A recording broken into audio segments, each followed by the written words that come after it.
ಸುಸ್ವಾಗತ. ನಾನು ಚೈತ್ರ. ನಾನಿವತ್ತು ಶಾಕ್ ಹಪ್ಪಳ ಮಾಡುವ ವಿಧಾನವನ್ನು ತಿಳಿಸ್ಕೊಡ್ತಾ ಇದ್ದೀನಿ. ಎಲ್ಲರೂ ಅಕ್ಕಿ ಹಪ್ಪಳ, ಉದ್ದಿನ ಹಪ್ಪಳ ಕೇಳಿರ್ತೀರ. ಇದ್ಯಾವುದಪ್ಪ ಹೊಸದು ಶಾಕ್ ಹಪ್ಪಳ ಅಂತ ಇರ್ತೀರ. ಶಾಕ್ದಲ್ಲಿ ಬೇಯಿಸುವಂಥ ಹಪ್ಪಳನ ಶಾಕ್ ಹಪ್ಪಳ ಅಂತೀವಿ. ತುಂಬ ಸುಲಭವಾಗಿ ಮಾಡ್ಬೋದು ಮತ್ತು ತುಂಬ ಇಷ್ಟ ಆಗುತ್ತೆ ತಿನ್ನೋದಕ್ಕೆ. 1 ವರ್ಷ 2 ವರ್ಷಗಳ ಕಾಲ ಇಟ್ಕೊಂಡು ತಿನ್ಬೋದು ಈ ಹಪ್ಪಳವನ್ನು. ನಾನಿಲ್ಲಿ ಹಪ್ಪಳ ಮಾಡೋ ವಿಧಾನವನ್ನು ತಿಳಿಸ್ಕೊಡ್ತಾ ಇದ್ದೀನಿ. ಮೊದಲಿಗೆ ನಾನು 1 kg ಅಕ್ಕಿ ತೊಗೊಂಡಿದ್ದೀನಿ. 1 kg ಅಕ್ಕಿನ ಚೆನ್ನಾಗಿ ತೊಳೆದು ನೆನೆ ಹಾಕಬೇಕು. ಒಂದಿನ ಪೂರ್ತಿ ನೆನಿಬೇಕು ಅಕ್ಕಿ. ಚೆನ್ನಾಗಿ ತೊಳೆದು ನೆನೆಸ್ಬೇಕು ಅಕ್ಕಿನ. ಅದ ನಂತರ ಅಕ್ಕಿಯನ್ನು ಗ್ರೈಂಡರ್ ಅಥವಾ ಮಿಕ್ಸರ್ ಜಾರ್ನಲ್ಲಿ ಹಾಕಿ ನುಣ್ಣಗೆ ರುಬ್ಕೊಳ್ಬೇಕು. ತುಂಬ ನುಣ್ಣಗಿರಬೇಕು, ಹಿಟ್ಟು ತರಿ ಇರಬಾರ್ದು.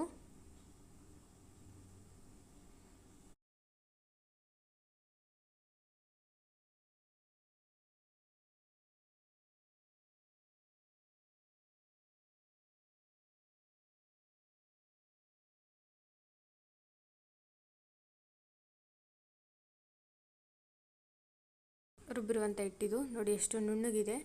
ಬೆರಳುಗಂಟ ಎಲ್ಲ ತರಿ ಇಲ್ಲ. ನುಣ್ಣಗಿದ್ರೆ ಹಪ್ಪಳ ಚೆನ್ನಾಗಾಗುತ್ತೆ. ತರಿ ಇರಬಾರ್ದು ಹಿಟ್ಟು. ತರಿ ಇದ್ದರೆ ಹಪ್ಪಳ ಚೆನ್ನಾಗಾಗೋದಿಲ್ಲ. ಒಂದಿನದ ನಂತರ ಚೆನ್ನಾಗಿ ಹಿಟ್ಟನ್ನು ಕಲಿಸ್ಬೇಕು. ಒಂದಿನದ ನಂತರ ಹಿಟ್ಟು ಹೀಗಿರುತ್ತೆ, ಚೆನ್ನಾಗಿ ಕಲಕಬೇಕು. ಗಟ್ಟಿ ಇರುತ್ತೆ. ಗಟ್ಟಿ ಇದ್ದರೆ ನೀರು ಹಾಕ್ಬೇಕು ನಾವು ಸ್ವಲ್ಪ. ತುಂಬ ನೀರಾಗಿ ತುಂಬ ತೆಳ್ಳೂ ಮಾಡಬಾರ್ದು, ತುಂಬ ಗಟ್ಟಿನೂ ಮಾಡಬಾರ್ದು. ಒಂದು ಹದದಲ್ಲಿರಬೇಕು ಹಿಟ್ಟು.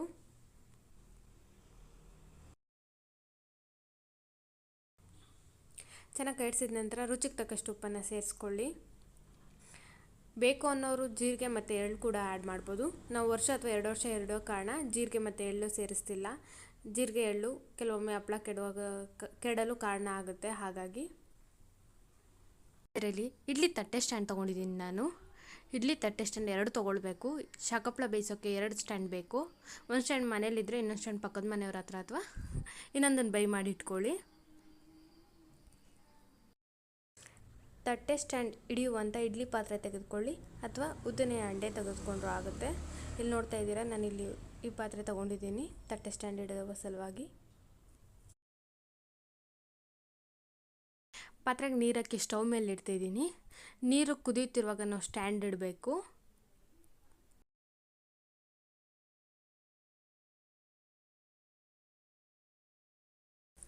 ನೋಡ್ತಾ ಇದ್ದೀರಾ, ಹಿಟ್ಟನ್ನು ಮತ್ತೆ ನಾನು ಚೆನ್ನಾಗಿ ಕಲಿಸ್ಕೊಳ್ತಾ ಇದ್ದೀನಿ. ಚೆನ್ನಾಗಿ ಕಲ್ಕೊಂಡ ನಂತರ ಪ್ಲೇಟ್ಸ್ಗೆಲ್ಲ ನಾವು ಹಿಟ್ಟನ್ನು ಬಿಡಬೇಕು. 1 ಸ್ಪೂನ್ ಸಾಕು.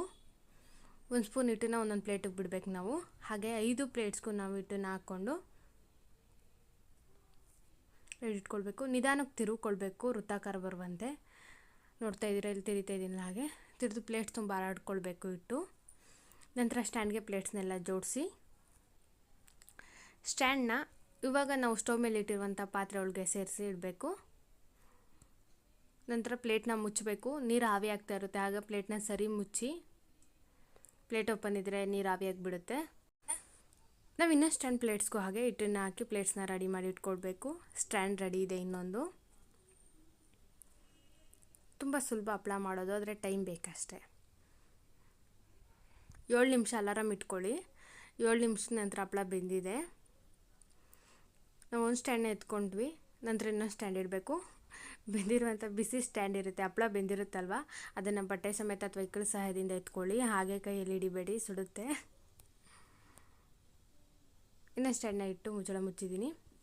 ನೋಡಿ, ಮೊದಲನೇ ಸ್ಟ್ಯಾಂಡಲ್ಲಿರುವಂಥ ಹಪ್ಪಳಗಳನ್ನ ನಾನು ಇವಾಗ ತೆಗಿತಾ ಇದ್ದೀನಿ.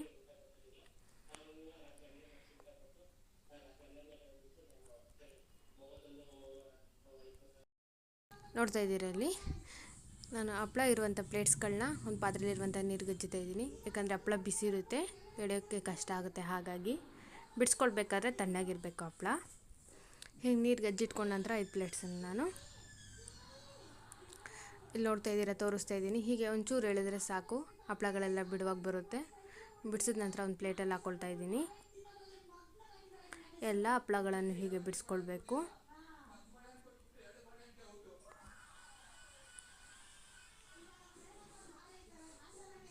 ನೋಡಿ, ಹಪ್ಪಳ ಹೇಗೆ ಗಾಜಿನ ಥರ ಕಾಣಿಸ್ತಿದೆ. ತುಂಬ ತೆಳು ಇರುತ್ತೆ, ರುಚಿಯಾಗಿರುತ್ತೆ.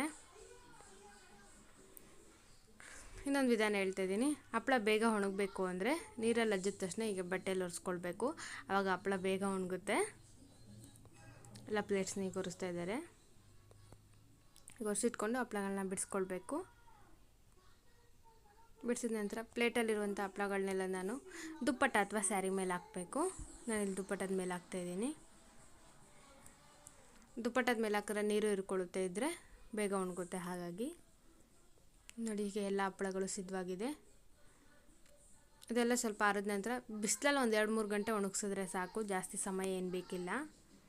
2-3 ಗಂಟೆಗಳ ಕಾಲ ನೀವು ಬಿಸಿಲಲ್ಲಿ ಒಣಗಿಸ್ಕೊಳ್ಬೇಕು. ಬಿಸಿಲಿಲ್ಲ ಅಂದರೆ ಟೆರೆಸ್ ಮೇಲೆ ಅಥವಾ ಬಾಲ್ಕನಿಯಲ್ಲಿ ಹಾಕ್ಬೋದು, ಬಿಸಿಲು ಸಿಗುತ್ತೆ. ಮನೆ ಒಳಗಡೆ ಬಿಸಿಲಿಲ್ಲ ಅಂತ ಹೇಳೋರು. ಹಪ್ಪಳ ಬೇಯಿಸುವಾಗ ನೀವು ಸಮಯನ 7 ನಿಮಿಷ ನೆನ್ಪಿಟ್ಕೊಳ್ಳೋ ಸಲುವಾಗಿ ಅಲಾರಾಮ್ ಇಟ್ಕೊಂಡ್ರೆ ತುಂಬ ಅಂದರೆ ತುಂಬ ಉತ್ತಮ. ಬಿಸಿಲಲ್ಲಿ ಒಣಗಿಸಿದ ತಕ್ಷಣ ನೋಡಿ ಹಪ್ಪಳ ಹೇಗೆ ಕಾಣಿಸ್ತಿದೆ, ಹೀಗೆ ಕಾಣಿಸುತ್ತೆ, ಗಜ್ಜಿನ ಥರ ಇರ್ತವೆ, ತುಂಬ ತೆಳು ಇರುತ್ತೆ, ರುಚಿಯಾಗಿರುತ್ತೆ. ನಾನೆಲ್ಲ ಹಪ್ಪಳಗಳನ್ನು ಒಣಗಿಸಿದ ನಂತರ ವಿಡಿಯೋ ಮಾಡಿದ್ದೀನಿ. ಹಪ್ಪಳಗಳೆಲ್ಲ ಒಡೆಯೋದಿಲ್ಲ, ಮತ್ತು ತೆಳುವಾಗಿರುತ್ತೆ, ಮಂದವಾಗಿ ಬರುತ್ತೆ. ಸ್ಟವ್ ಮೇಲೆ ಎಣ್ಣೆ ಇಟ್ಟಿದ್ದೀನಿ. ಎಣ್ಣೆ ಕಾದ ನಂತರ ಶೇಖಪ್ಪಳವನ್ನು ಹಾಕಬೇಕು. ತುಂಬ ಹೊತ್ತು ತೊಗೊಳ್ಬಾರ್ದು. ಹಾಕಿದ ತಕ್ಷಣ ಹಪ್ಪಳ ಉಬ್ಬಿದ್ರೆ ತಕ್ಷಣಕ್ಕೆ ಮುಗಿಸ್ಬೇಕು. ಎರಡೂ ಬದಿ ಬೇಗ ಬೇಗ ಬೇಯಿಸ್ಕೊಳ್ಬೇಕು. ಜಾಸ್ತಿ ಹೊತ್ಬಿಟ್ರೆ ಹಪ್ಪಳ ಸೀದ್ಕೊಳ್ಳುತ್ತೆ. ಬೇರೆ ಹಪ್ಪಳದ ಥರ 1 ನಿಮಿಷ 2 ನಿಮಿಷ ಬೇಯಿಸೋ ಅಗತ್ಯ ಇಲ್ಲ. ಎಣ್ಣೆಲಿ ಹಾಕಿ ಹಿಂಗೆ ಎತ್ತಿದ್ರೆ ಸಾಕು, ಬೆಂದ್ಕೊಳ್ಳುತ್ತೆ. ಮತ್ತು ಹಪ್ಪಳ ನೋಡಿ ಹೇಗೆ ಉಬ್ಬಿದೆ, ಅಗಲವಾಗಿದೆ ಅಂತ. ಬಣ್ಣ ನೋಡ್ತಿದ್ದೀರಾ, ಬಣ್ಣ, ರುಚಿ, ಸ್ವಾದ ಎಲ್ಲ ಚೆನ್ನಾಗಿರುತ್ತೆ. ಶಾಖದ ಹಪ್ಪಳದ ರುಚಿ ಮಾತ್ರ ಅದ್ಭುತ. ಶಾಖದ ಹಪ್ಪಳ ಮಾಡೋಕ್ಕೆ ಟೈಮ್ ಅಂತೂ ಹಿಡಿಯುತ್ತೆ. ನೀವು 1 ದಿನ 2 ದಿನ ಇನ್ವೆಸ್ಟ್ಮೆಂಟ್ ಮಾಡಿದ್ರೆ 2-3 ವರ್ಷಗಳ ಕಾಲ ಹಪ್ಪಳವನ್ನು ತಿನ್ಬೋದು. ರೆಡಿಮೇಡ್ ಹಪ್ಪಳಕ್ಕಿಂತ ಮನೇಲಿ ಮಾಡೋ ಹಪ್ಪಳ ಆರೋಗ್ಯಕ್ಕೂ ಒಳ್ಳೆಯದು ಮತ್ತು ಉತ್ತಮ ಕೂಡ. ಈ ಶಾಖದ ಹಪ್ಪಳ ರೆಸಿಪಿ ನಿಮ್ಗೆ ಇಷ್ಟ ಆಗಿರೋ ಲೈಕು, ಶೇರು, ಸಬ್ಸ್ಕ್ರೈಬ್ ಮಾಡಿ. ಈ ಹಪ್ಪಳ ಮಾಡುವ ವಿಧಾನವನ್ನು ನಾನು ನಮ್ಮ ಕಡೆ ಹೇಗೆ ಮಾಡ್ತಾರೆ ಅಂತ ತಿಳಿಸಿದೆ. ನಿಮ್ಮ ಕಡೆ ಬೇರೆ ವಿಧಾನದಲ್ಲಿ ಮಾಡಿದ್ರೆ ಅದನ್ನು ಕೂಡ ತಿಳಿಸ್ಬೋದು ಕಮೆಂಟ್ ಸೆಕ್ಷನಲ್ಲಿ. Thank you for watching Chaitra diaries.